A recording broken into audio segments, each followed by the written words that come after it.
Well, some of the illegal boat arrivals who are being processed on Nauru have been identified as economic migrants, according to a report in The Australian, and therefore they're unlikely to be granted refugee status. They were allegedly promised by Indonesian-linked people smugglers that they could live a free life in Australia after the High Court's ruling that indefinite detention was unlawful. Now, 62 of those apprehended and sent to the offshore processing centre in Nauru since September have left of their own accord. Let's bring in now National Senator for Queensland, Matt Canavan, and City of Perth Lord Mayor Basil Zempilas. Wonderful to see both of you. So, Basil, I mean, this is clearly people smugglers taking advantage of the High Court's decision.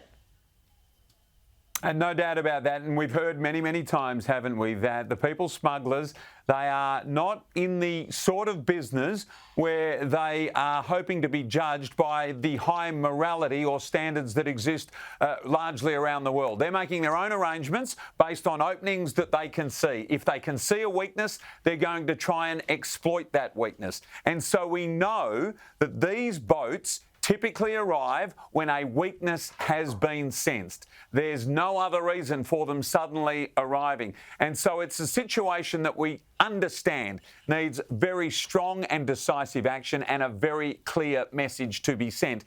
Otherwise, more and more of these smugglers will attempt to bring more and more refugees on more and more boats. And unfortunately, we know what typically happens or can happen most tragically is it can end in disaster, and nobody wants that.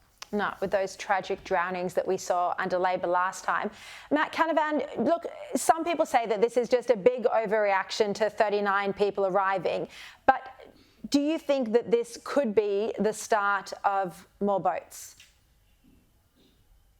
Well, I think it's a test for the Labor government. I very much hope it's not a restarting of this trade, but the reason we need to nip this in the bud now is that, as we've seen from the past, it's very hard to put this bottle back closed if we let this get out of hand. We know that this government hasn't been that strong on border protection since they've come into power.